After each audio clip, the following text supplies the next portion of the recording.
আসসালামু আলাইকুম। সবাই কেমন আছেন? আশা করছি মহান আল্লাহ তাআলার অশেষ রহমতে সবাই অনেক ভালো আছেন।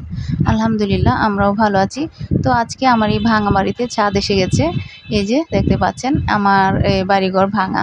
কিন্তু আমার বোনের ছেলে অনেক কিছু নিয়ে চলে আসছে আমাদেরকে দেখার জন্য, আমাদের কাজে হেল্প করার জন্য।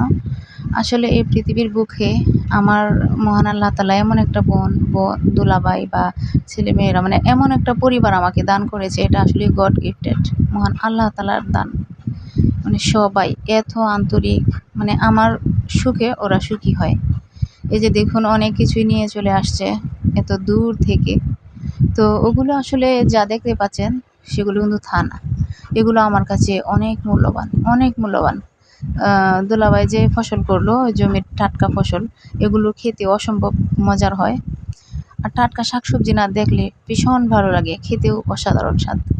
তো এই যে আমার বোনের ছেলে এত কষ্ট করে এগুলো গুছিয়ে নিয়ে আসলো, আপা দুলাভাই এগুলো গুছিয়ে দিল কিভাবে, মানে কোনটা কোথায় রাখবে, কিভাবে গুছিয়ে দিবে, ওগুলো এভাবে দিল।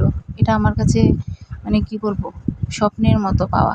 মানে মানুষ কিন্তু কল্পনাতে সুখী, বাস্তবে মানুষ যা ভাবে তা যদি হয়ে যেত, মানে কল্পনাতে মানুষ যেটা ভাবে বাস্তবে যদি তা হতো, তাহলে কিন্তু মানুষের জীবনে কোনো দুঃখই থাকতো না। তো ওই রকম আর কি, যে আমার জীবনে এটা কল্পনার মতো বাস্তব। মানে অনেক হ্যাপি আমি আমার দোলাভাই আপা, মানে ওই পরিবারটাকে নিয়ে, আমার বাবার বাড়ির পরিবার নিয়ে আমি অনেক হ্যাপি। আলহামদুলিল্লাহ, আলহামদুলিল্লাহ, আলহামদুলিল্লাহ। মহান আল্লাহ তাআলা আমার বোন এবং বোনের পরিবারের প্রত্যেকটা সদস্যকে সকল রকম আসমানি এবং জমিনি বালা মুসিবত থেকে হেফাজতে রাখুক, সুস্থ রাখুক সর্বদা।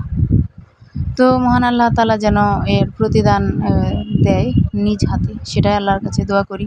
শুধু আমাকে নয়, আমার বোন দুলাভাই ওদের মন মানসিকতা এতই আন্তরিক, সবাইকে উদারভাবে দেয়। দিলে নাকি কমে না, দানে নাকি বাড়ে। মানে মানুষ খুশি তো মহান আল্লাহ তাআলা খুশি।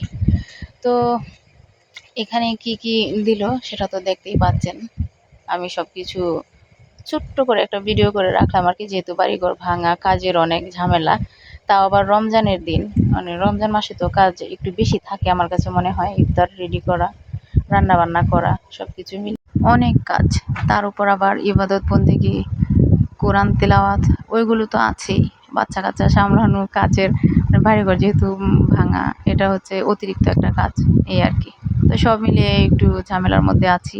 আবার ঈদ চলে আসতেছে, পিঠা পুলি এগুলার ব্যবস্থা করা। তো যাই হোক, সবাই ভালো থাকুন অনেক অনেক বেশি। আসসালামু আলাইকুম।